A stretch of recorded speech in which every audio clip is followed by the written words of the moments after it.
मुरंबा मालिकेच्या आजच्या भागामध्ये आपण पाहणार आहोत की खरं तर आता रमाने कशीबशी आरोहीची सुटका केलेली असते आणि त्यामुळेच ना आरोही सुटून तर बाहेर आलेलीच असते, पण आरोहीला अगदी जवळ घेऊन रमा बसलेली असते. रमाला आता आरोहीची खूप जास्त काळजी वाटत असते, कारण आरोही ही तिच्या जवळची व्यक्ती होती, ही जी आज किडनॅप होणार होती. पण नेमकी रमा वेळेवर पोचल्यामुळे आरोहीचा जीव वाचलेला असतो. त्यामुळे रमा धन्य पावलेली असते. रमा आता आरोहीला सुद्धा म्हणत असते की मला कळतंय बाळा, तुला त्रास होतोय, पण आपण हळूहळू का होईना यातून मार्ग काढूया. पण मला ना तुम्हा दोघांना एकत्र आलेलं बघायचं होतं आणि म्हणूनच मी स्कूलमधून लवकर घरी येत होते. आई, तू बाबांना कधीही सोडून जाणार नाहीस ना, आमच्याबरोबरच कायम राहशील ना, असं देखील आरोही आता बोलत असते. तेवढ्यातच रमाचा फोन वाजतो. तर आद्याने रमाला कॉल केलेला असतो आणि आद्या रमाला कॉल करून आता सांगू लागते की काकू प्लीज लवकर घरी या ना, कारण एक प्रॉब्लेम झाला आहे. घरात कोणी नाही आहे. या संधीचा फायदा ही मालविका घेते. अक्षय काकाच्या कॉफीमध्ये काहीतरी मिक्स केलं आहे तिने आणि त्याच्यामुळे ती आता अक्षय काकावर जबरदस्तीचे आरोप लावणार आहे. हे जेव्हा आता रमाला समजतं तेव्हा रमा म्हणत असते की कधी दिली कॉफी, तुला काही माहिती आहे का? आत्ताच 5 मिनटं झाले. मग ठीक आहे, मी येते 5 मिनिटात, असं देखील इथे रमा जी आहे ती आरोहीला सांगते आणि त्यानंतर ती कॉल ठेवून देते. तर दुसरीकडे आता रमाला टेन्शन असतं. रमाला कळत असतं की नक्कीच काहीतरी होणार आहे, पण काय होणार आहे हे काही कळायला मार्ग नसतो. रमाने आता फोन तर ठेवलेला असतो, पण जेव्हा रमा फोन ठेवते ना, तेव्हा मात्र आता तिच्या डोक्यात सतत तेच सुरू असतं की घरी काही झालं तरी सुद्धा लवकरात लवकर पोचायला हवं, कारण घरी पोचायला उशीर झाला तर पुन्हा प्रॉब्लेम होऊ शकतो. त्या मालविकाला तर आता मी सोडणार नाही हे तर रमाच्या डोक्यात फिक्स असतं, कारण रमाला आता मालविकाचे सगळे उद्योग करत असतात. तर दुसरीकडे अक्षय बेडरूममध्ये बसलेला असतो आणि रमाच्या प्रेमात अगदीच वेडा झालेला असतो. रमासोबतचे सगळे फोटोज तो पुन्हा एकदा पाहत असतो. रमासोबतच्या आठवणींना उजाळा देत अक्षय एकटाच बसलेला असतो आणि त्यामुळे ना त्याला आता काही झालं तरी सुद्धा वेगळं काही सुधरत नसतं. तर इकडे रमा मात्र कॉन्टॅक्ट करायचा प्रयत्न करत असते, पण तो काही कॉल लागत नसतो. दुसरीकडे मात्र आता रमाच्या जीवाला हुरहुर लागलेली असते की अक्षयने ती कॉफी घ्यायला नको. कॉफी घेतली तर प्रॉब्लेम होऊ शकतो आणि ती मालविका इतक्या खालच्या थराला जाईल असं कधीही वाटलं नव्हतं, असाच विचार रमा करत असते. अक्षयला मात्र रमाची पहिल्यांदाच खूप जास्त आठवण येत असते आणि त्यामुळेच ना तो लॅपटॉप असलेल्या फोटोमध्ये एकटक पाहत असतो. तो आता फोटोमध्ये बघत असतानाच मालविका तिथे येते. मालविकाने अक्षयसाठी कॉफी आणलेली असते आणि अक्षयला जेव्हा ती आता कॉफी देते तेव्हा अक्षय मात्र आता मालविकाला म्हणत असतो की थँक्यू, खरंच याची खूप जास्त गरज होती. त्यावर मात्र आता मालविका म्हणत असते की तुला जशी लागते ना तशीच मी आणून दिलेली आहे. म्हणजे मला असं वाटतं की काही झालं तरीसुद्धा आपला हिशोब चुकायला नको. म्हणजेच मला असं वाटतं की तुला आता परफेक्ट आणलं आहे मी, बरोबर की नाही? म्हणजे तुला हवीच होती कॉफी. तर अक्षय म्हणतो की हो, तू बरोबर ओळखलं, मला हवीच होती कॉफी. आता मला कुठे बरं वाटतंय तू कॉफी दिली आहेस तर. तर इकडे आता मालविकाचं सुरू होतं. म्हणजेच आता मालविकाला अक्षयचं व्हायचं असतं आणि यासाठी ती मात्र आता अक्षयला म्हणत असते की बघा, माझं सगळं प्लॅनिंग झालं आहे, म्हणजे मी योग्य आहे हे तुम्हाला पण वाटतंय ना, आरोहीला सांभाळण्यासाठी सुद्धा आणि घरातल्या गोष्टींकडे लक्ष द्यायला सुद्धा. मग तुम्ही बायको म्हणून माझा स्वीकार कधी करणार आहात, असं देखील मालविका आता म्हणत असते. मालविका जेव्हा या सगळ्याबद्दल बोलते ना, तेव्हा मात्र आता खूप मोठा धक्का जो काही आहे तो अक्षयला बसत असतो, कारण अक्षयसाठी या सगळ्या गोष्टी नवीन असतात. तर दुसरीकडे मात्र अक्षयला काही झालं तरी या गोष्टींमधून ना काहीच फायदा होणार नसतो, कारण अक्षयलाही माहिती आहे की मालविका कोणत्या थरालाच गेलेली बाई आहे ती. कारण आता ना मालविका अक्षयच्या अंगाला हात लावून अक्षयला स्पर्श करत असते आणि त्याच्याशी बोलण्याचा प्रयत्न करत असते. अक्षयपासून आता तिला जराही लांब जायचं नसतं, कारण आज कॉफी पिल्यानंतर अक्षयसोबत वेळ जो घालवायचा असतो आणि त्यासाठी तिची खूप जास्त धडपड सुरू असते. अक्षय जो आहे तो सुद्धा आता ती कॉफी प्यायला जाणार, तितक्यातच तिकडे मात्र आता रमा आलेली असते आणि रमा अक्षयच्या हातातून तो कॉफीचा मग खिचून घेते. अक्षय म्हणत असतो की काय चाललंय रमा तुझं, अशी काय करतेस, मला कॉफी तरी पिऊ दे. परंतु आता रमा कॉफी प्यायचं सांगत असतानाच म्हणत असते की हिला कॉफी वगैरे द्यायची गरज नाही आहे, हिने तुमच्या कॉफीतही काहीतरी मिक्स केलं आहे.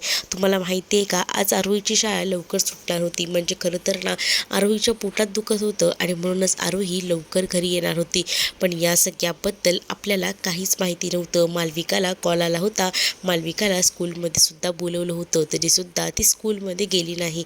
म्हणजे काय विचित्र मुलगी असेल ना, घ्यायला जायला हवं होतं, पण ही फक्त स्वतःच्याच तंद्रीत राहिली आणि या सगळ्या गोष्टी ती विसरून गेली. पण हे सगळं चुकीचं आहे. म्हणजेच तुम्हाला माहिती आहे ना, या कॉफीमध्ये सुद्धा हिनं काहीतरी मिक्स केले जेणेकरून खूप त्रास व्हायला हवा आणि हाच याच्या मागचा उद्दिष्ट आहे. पण मी आहे ना, मी काही झालं तरी हे सगळं होऊ देणार नाही आहे. पण इकडे आता मालविका म्हणत असते की मी कॉफीत काही मिक्स केलं नाही. त्यावर रमाला राग येतो. रमा मग तो कॉफीचा मग आता मालविकाच्या ओठाला लावते आणि सांगत असते की पिऊन घे, का पित नाहीस आता, पी ना. आता काय झालं, पण आता तिथे इरावती आलेली असते आणि इरावती आल्यानंतर जोरात ना तो बाऊल जो आहे तो फेकून देते. म्हणजेच आता रमाच्या हातातला तो जो कप आहे तो चहाचा खाली पडल्यामुळे मालविकासुद्धा तो चहा पिऊ शकत नसते, कारण ऑलरेडी त्याच्यामध्ये गोळ्या मिक्स केलेल्या असतात आणि जर त्या मालवणीने खाल्ल्या तर प्रॉब्लेम होऊ शकतो, हे सुद्धा त्यांना माहिती आहे आणि म्हणूनच या गोष्टी त्यांनी लपवल्या. दुसरीकडे रमाला आता तो सगळा प्रसंग आठवतो, ज्या प्रसंगामध्ये रमाला किडनॅप करून नेलेलं होतं आणि त्यामुळे आता रमा आणि आरोही त्याबद्दलच डिस्कस करत असतात. आरोही तर आता बाहेरच बसलेली असते, कारण ती खूप मोठ्या धक्क्यात असते. तिला आता हे सगळं काही सहन होत नसतं, पण तरीसुद्धा ती आता ह्या मधून मार्ग काढायचा विचार करत असते. तर दुसरीकडे मात्र आता तिला हे सगळं आठवत असतं की आपल्यावर हल्ला झाला आणि ह्या सगळ्या गोष्टी. पण आता इकडे असणारी ही जी रमा आहे ती सुद्धा एकदम व्यवस्थित पटवून या सगळ्या गोष्टी सांगत असते, कारण तिलाही माहिती आहे की अक्षय कामामध्ये असला तर या सगळ्या गोष्टी विसरतो. पण आता त्याला या सगळ्याची जाणीव करून देत असते. म्हणजेच ना आता ती मात्र अक्षयला म्हणत असते की मला असं वाटतं तुम्ही या सगळ्या गोष्टींना नको विसरायलात आणि म्हणूनच मी तुम्हाला सांगते की आपण या सगळ्यातून काहीतरी मार्ग काढूया. पण ह्याच्यासाठी तुम्ही जे काही झुरताय ना ते बंद करा, कारण ही काही झालं तरीसुद्धा तुमच्या लायकीची नाही आहे. ही आता फक्त दाखवत होती, पण हिला ना आपल्या आरोहीची काही पडलेली नाही आहे. जर आरोहीची इतकीच काळजी वाटत होती ना हिला, तर हिने आरोहीसाठी काहीतरी केलं पाहिजे होतं, बिचारीला घ्यायला जायला पाहिजे होतं, पण ती तरीही तिथे गेली नाही. यावरूनच हिची परीक्षा कळते की ही काय म्हणून बायको व्हायच्या लायकीची आहे, असं देखील आता रमा जोराजोरात म्हणत असते. आणि तरीसुद्धा रमा जी आहे ती मालविकाला अक्षयपासून लांब करत असते. अक्षयपासून लांब केल्यानंतर ती मात्र तिच्या तोंडामध्ये ती कॉफी कोंबत असते, पण इरावतीने येऊन तो ग्लास फोडल्यामुळे आता तिला ती कॉफी भरवता येत नाही. मग आता काय चाललं आहे, तिला जर कॉफीची ॲलर्जी आहे असं ती सांगते, तरीसुद्धा तू तिला जबरदस्ती कॉफी का भरवतेस, काय चाललं आहे हे. अहो मी कॉफीमध्ये काहीच मिक्स केलं नव्हतं ह्यांना सांगते, पण ह्यांचा माझ्यावर विश्वासच नाही आहे, काय बोलू आता मी, असं देखील आता म्हटलं जात असतं. आणि या सगळ्या गोष्टी जेव्हा बोलल्या जातात ना, तेव्हा मात्र आता इरावती म्हणत असते की तुला काय करायचं आहे नेमकं, तू कोण आहेस आमच्या सगळ्यामध्ये बोलणारी ते तरी मला कळू दे. मग आता रमा आपली खरी ओळख सांगतच बोलू लागते की मी अक्षय मुकादम आहे, रमा अक्षय मुकादम. त्याच्यामुळे ना मी आधीही ह्यांची बायको होती आणि आत्ताही मी त्यांची बायको असणारच आहे. त्यामुळे ना मी बायको म्हणून तुम्हाला सांगते, माझ्या नवऱ्यापासून प्लीज लांब राहा, असं देखील आता मालविकाला रमा बोलत असते आणि म्हणत असते की तू इथून गेलीस ना तरीही मला चालेल, असं देखील आता त्याचं म्हणणं असतं. आणि तसाच रमा आता विचार करत असते. दुसरीकडे मात्र आता रमा डोक्यामध्ये अनेक विचारांमध्ये हरवलेली असते. तर आता इरावती मात्र मुद्दामूनच ठरवत असते की या रमासमोर आता काही बोलणं पॉसिबल नाही आहे, कारण रमाने आता पुन्हा एकदा तिला त्या गोष्टीची आठवण करून दिलेली असते आणि तिला सांगितलेलं असतं की तुला माहिती आहे ना त्या दिवशीची गोष्ट. मग आता इरावतीसुद्धा शांत राहते, कारण त्या दिवशी ना जो काही प्रकार घडला होता तो भयंकर होता. म्हणजेच इरावतीला रमाने धमकी देऊन ठेवलेली होती की तू जर यापुढे एक जरी पाप करशील ना तर माझ्याहून वाईट कोणीही नसेल. आणि तसंच आता पुन्हा एकदा रमा भडकवते आणि त्यावेळेला आता रमा ओरडून तिकडला निघून जाते.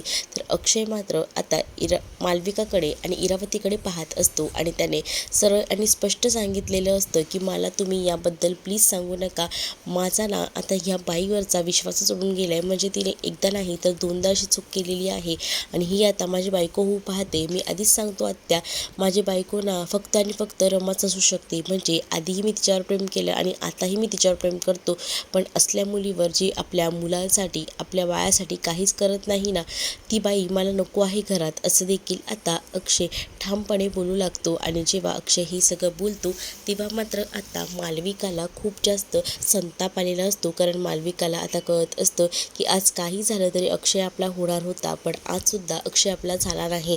आता अक्षयला मिळवायचं असेल तर काय करावं लागेल, हे असे अनेक विचार ना तिच्या डोक्यामध्ये सुरू असतात आणि त्यामुळेच ना ती आता या सगळ्याचा विचार करत असते. तिला आता कळत नसतं की काय करावं आणि काय नाही ते. इकडे अक्षयने रमाबद्दलचं प्रेम तर सांगून मोकळा झालेला असतो आणि त्यामुळेच ना आता या सगळ्या गोष्टी काही झालं तरी कळत नसतात, म्हणूनच आता तो शांत असतो.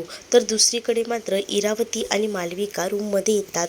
मालविकाची खूप जास्त चिडचिड सुरू असते. जशी इरावतीची सुरू असते तशीच मालविका आता इरावतीच्या मागे लागलेली असते आणि तिला ती सांगत असते की आता तुम्हीच मला काहीतरी आयडिया द्या या सगळ्यातून बाहेर पडण्यासाठी, कारण आता ना माझं डोकं काहीच चालत नाही आहे. त्यावर इरावती म्हणते की तू आता बॅग भर आणि इकडनं चालती हो, कारण मला वाटत नाही की तू सुखाने जगशील इथे. कारण अक्षय बघितलंच ना आता कसा वागतोय ते.